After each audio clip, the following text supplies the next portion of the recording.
दोस्तों, क्या आप अपने म्यूचुअल फंड फोलियो में बैंक अकाउंट चेंज करना चाहते हैं? क्या जो बैंक अकाउंट फोलियो में रजिस्टर्ड है वो क्लोज्ड या फिर इनऑपरेटिव अकाउंट है?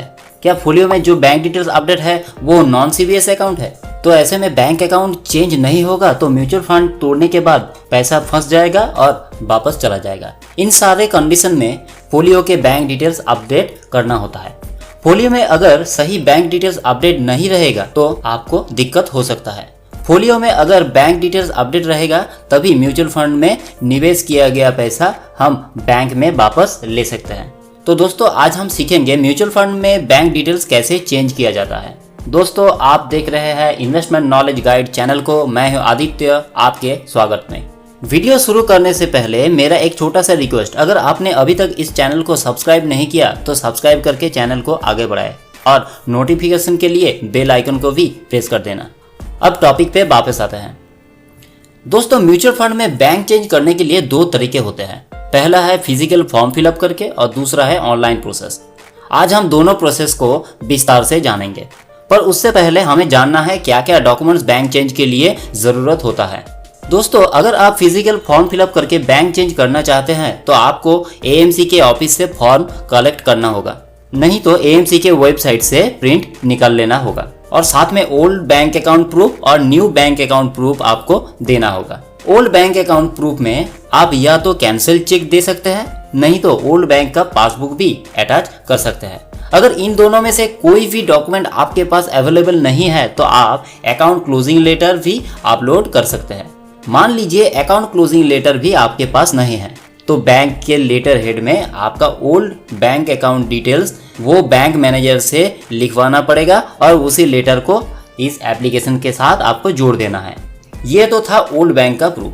अब न्यू बैंक प्रूफ के लिए नाम और account number printed cancel cheque चाहिए या तो पासबुक का कॉपी चाहिए जिसका लास्ट ट्रांजैक्शन 90 डेज के अंदर होना चाहिए। अगर किसी भी डॉक्यूमेंट का जेरोक्स कॉपी आप सबमिट करेंगे तो एएमसी से जेरोक्स कॉपी को अटेस्टेड करवाना होगा। ये तो था ऑफलाइन प्रोसेस, पर ऑनलाइन बैंक चेंज का प्रोसेस बहुत ही सिंपल है। ना कोई अटेस्टेड कॉपी अटैच करना है, ना ही कहीं पे जाना है, सिर्फ डॉक्यूमेंट का फोटो अपलोड कर देना है और प्रोसेस भी बहुत फास्ट होता है। तो चलिए देख लेते हैं उसी प्रोसेस को। इसके लिए हमें एमएफ सेंट्रल ऐप यूज करना पड़ेगा, क्योंकि म्यूचुअल फंड में कोई भी नॉन कमर्शियल ट्रांजैक्शंस करने के लिए एक ही ऑफिशियल ऐप है, वो है एमएफ सेंट्रल ऐप। इस ऐप को कैसे यूज करते हैं उसका वीडियो चैनल में पहले से ही है, आप चाहे तो चेकआउट भी कर सकते हैं। तो हम एमएफ सेंट्रल ऐप को ओपन करते हैं और लॉगिन कर लेते हैं। देखिए, लॉगिन करने के बाद ऐप का होम पेज आ गया। यहाँ पे 3 ऑप्शन है, व्यू पोर्टफोलियो, ट्रांजैक्ट और सबमिट सर्विस रिक्वेस्ट। इस ऐप के मेनू में भी वही सारे ऑप्शन दिख जाएगा। देखिए, पहले है पोर्टफोलियो, उसके बाद है ट्रांजैक्ट, फिर सर्विस रिक्वेस्ट, साथ में ट्रैक स्टेटस और सीएएस का ऑप्शन भी है। आप मेनू के अंदर सर्विस रिक्वेस्ट या फिर सबमिट सर्विस रिक्वेस्ट जो ऑप्शन होम पेज में है वो दोनों में से किसी एक को चूज कर लेना है। मैं सबमिट सर्विस रिक्वेस्ट में टैप करता हूँ। उसके बाद प्रोसीड में टैप करेंगे। प्रोसीड करने के बाद देखिए यहाँ पे बहुत सारे ऑप्शन आ गया। यहाँ से हमें नीचे स्क्रॉल कर लेना है और ये जो change of bank account details को सिलेक्ट कर लेना है। तो change of bank account details में हम टैप करेंगे। उसके बाद फोलियो का लिस्ट आ जाएगा। जिस भी फोलियो में हम बैंक चेंज करना चाहते हैं उस फोलियो को हम यहाँ से सिलेक्ट करेंगे। यहाँ पे हम मल्टीपल फोलियो भी सिलेक्ट करके एक साथ सारे फोलियो में बैंक चेंज कर सकते हैं। हम यहाँ पे इस फोलियो को सिलेक्ट करेंगे और सबमिट करेंगे। देखिए, इसके बाद हमें वो फोलियो दिख जाएगा और उसी फोलियो में कौन सा बैंक अकाउंट अपडेट है वो भी दिख जाएगा। उसके नीचे ही दिख जाएगा add new bank account details. यहाँ अकाउंट नंबर के फील्ड में हम नया बैंक अकाउंट नंबर टाइप करेंगे जो बैंक हम अपडेट करना चाहते हैं। तो फटाफट से ये अकाउंट नंबर टाइप कर लेते हैं। उसके बाद आईएफएससी कोड है, यहाँ पे उसी बैंक का आईएफएससी कोड टाइप कर देते हैं। आईएफएससी कोड डालने के बाद ऑटोमेटिक ब्रांच डिटेल्स फेच हो जाएगा। अगर ब्रांच डिटेल्स सही दिखा रहा है तो हम प्रोसीड करेंगे, नहीं तो कैंसिल करके फिर से सही से आईएफएससी कोड डालेंगे। यहाँ पे ब्रांच डिटेल्स सही है तो हम प्रोसीड करेंगे। इस स्टेप के बाद हमें नीचे स्क्रॉल करना है। स्क्रॉल करने के बाद देखिए डॉक्यूमेंट अपलोड करने का ऑप्शन आ जाएगा। यहाँ हमें दो टाइप के डॉक्यूमेंट अपलोड करना पड़ेगा, एक ओल्ड बैंक का प्रूफ और दूसरा न्यू बैंक का प्रूफ। डॉक्यूमेंट का लिस्ट मैंने पहले से ही बता दिया है, जिनमें से कोई भी डॉक्यूमेंट आप यहाँ पे अपलोड कर पाएंगे।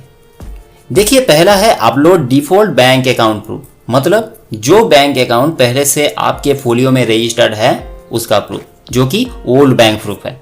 मैंने पहले से ही डॉक्यूमेंट को सेव करके रखा हूँ, तो मैं उसी डॉक्यूमेंट को अपलोड कर देता हूँ। तो यहाँ पे चूज फाइल में हम क्लिक करेंगे, उसके बाद ब्राउज फाइल में टैप करेंगे, उसके बाद डॉक्यूमेंट को सिलेक्ट करेंगे। फिर देखिए नेक्स्ट ऑप्शन है upload new bank account proof. यहाँ भी चूज फाइल में टैप करेंगे, उसके बाद ब्राउज फाइल में टैप करेंगे और यहाँ से नए बैंक का स्टेटमेंट को हम सिलेक्ट करेंगे। एक पॉइंट हम सभी को ध्यान में रखना है कि जो डॉक्यूमेंट हम अपलोड करेंगे वो कलर स्कैन इमेज होना चाहिए, नहीं तो ये एप्लीकेशन रिजेक्ट हो जाएगा।